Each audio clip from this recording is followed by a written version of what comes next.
Hello বন্ধুরা, আসসালামু আলাইকুম। কেমন আছেন আপনারা? আপনাদের দোয়ায় আমি অনেক ভালো আছি। বন্ধুরা, আজকে আমি এমন একটা রেসিপি নিয়ে এসেছি যা সবার পছন্দ। বন্ধুরা, আজকে আমি আপনাদের মাঝে নিয়ে এসেছি অসাধারণ একটি রেসিপি, রসমালাই। তাহলে দেখেন বন্ধুরা, আমি কিভাবে রসমালাইটি তৈরি করি। বন্ধুরা, আমি প্রথমেই নিয়ে নিলাম 75 গ্রাম গুঁড়ো দুধ। আমি গুঁড়ো দুধের প্যাকেটটা নিয়েছি স্টারশিপের। তারপর দিয়ে দিলাম সামান্য পরিমাণ বেকিং পাউডার। এরপর যা ব্যবহার করলাম, এটা না দিলে আসলে রসমালাইটা টেস্টি হয় না। আমি ব্যবহার করলাম 2 চামচ ঘি।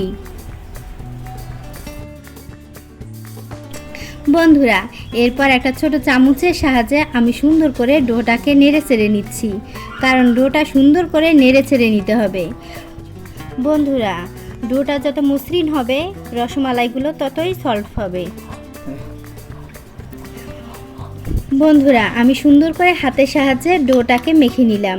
এরপর একটা ডিম ভেঙে আলাদা একটা বাটিতে নিলাম ডিমটাকে ফেটিয়ে নেওয়ার জন্য। রসমালাইতে যে ডিমটা আপনারা ব্যবহার করবেন, অবশ্যই ডিমটা আলাদা বাটিতে ফেটিয়ে নিতে হবে।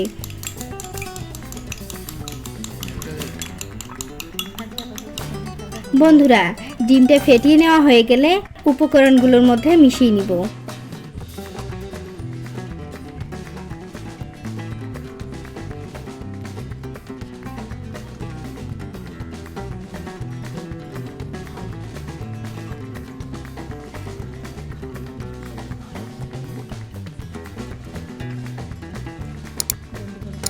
দেখেন বন্ধুরা, কত সুন্দর হচ্ছে ডোটা। এরকম করে আস্তে আস্তে আস্তে আস্তে মাখিয়ে নিতে হবে। দেখবেন একসময় শক্ত হয়ে গেছে। দেখেন বন্ধুরা, ডোটা কত সুন্দর হয়ে গেছে। বন্ধুরা, রসমালাইয়ের জন্য ডোটা একদম পারফেক্ট হয়ে গেছে। এখন আমি হাতের মধ্যে একটু ঘি মেখে মিষ্টির শেপটা তৈরি করে নেব রসমালাইয়ের জন্য। দেখেন বন্ধুরা, মিষ্টিগুলো কত সুন্দর হয়েছে। এরকম আমি একটা একটা করে সব মিষ্টি তৈরি করে নেব।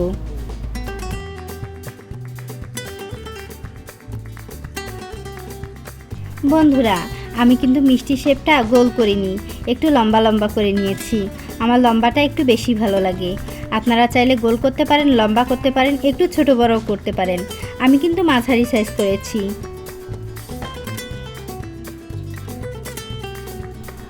দেখেন বন্ধুরা, 75 গ্রাম গুঁড়ো দুধে আমার কতগুলো রসমালাইয়ের মিষ্টি হয়ে গেল। বন্ধুরা, আমার রসমালাইগুলো একবারে রেডি হয়ে গেছে। চলুন তাহলে চলে যাই আমার রান্নাঘরে। বন্ধুরা, আমি চুলে একটা ফ্রাই প্যান বসিয়ে হাফ কেজির একটু বেশি লিকুইড দুধ দিয়ে দিলাম।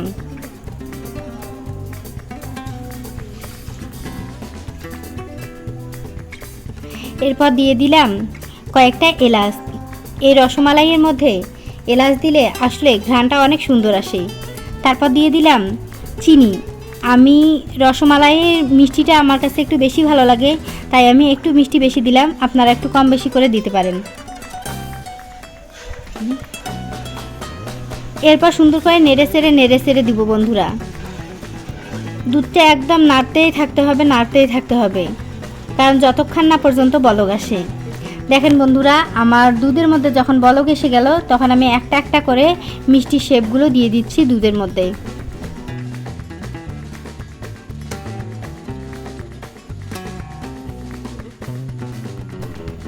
মিষ্টি শেপগুলো দেওয়ার পর কখনোই ঢাকনা দিবেন না বন্ধুরা। মিষ্টি শেপগুলো যখন দেওয়া হয়ে গেল, তখন চামচ দিয়ে আস্তে আস্তে করে একটু নেড়ে চেড়ে দিতে হবে। বেশি নাড়তে যাবেন না, তখন মিষ্টিগুলো ভেঙে যেতে পারে।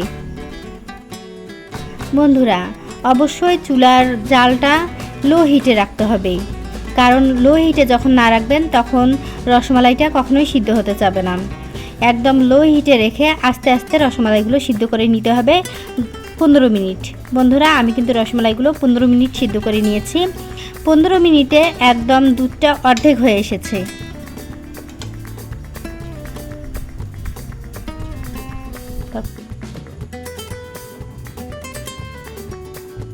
বন্ধুরা, আপনারা একটা জিনিস খুব ভালো করে খেয়াল রাখবেন যেন দুধটা উছলিয়ে না পড়ে, তাই চামচ দিয়ে একটু পরপর হালকাভাবে নেড়ে ছেড়ে দিবেন। দেখেন বন্ধুরা, আমার রসমালাইগুলো কত সুন্দর হয়েছে, একদম উপরে ভেসে ভেসে উঠছে, একদম রসে টইটুম্বুর দেখা যাচ্ছে। বন্ধুরা দেখেন আমি কিভাবে রসমালাইগুলো তৈরি করতেছি, আর আপনাদেরকে উঠায় দেখাচ্ছি আমার রসমালাইগুলো কত সুন্দর হয়েছে।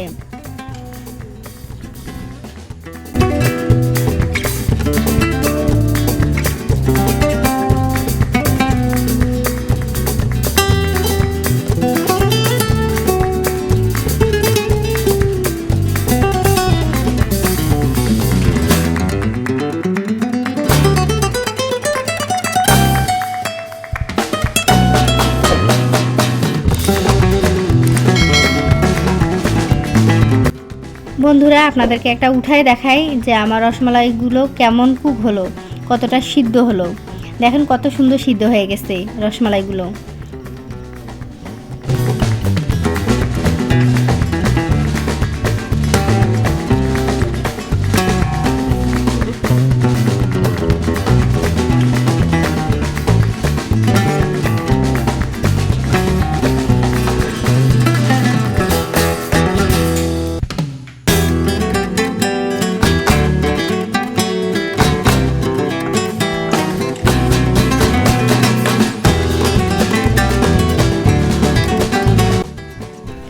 বন্ধুরা আমার রসমালাইগুলো একদম একদম পারফেক্টভাবে সিদ্ধ হয়ে গেছে, কমপ্লিট হয়ে গেছে।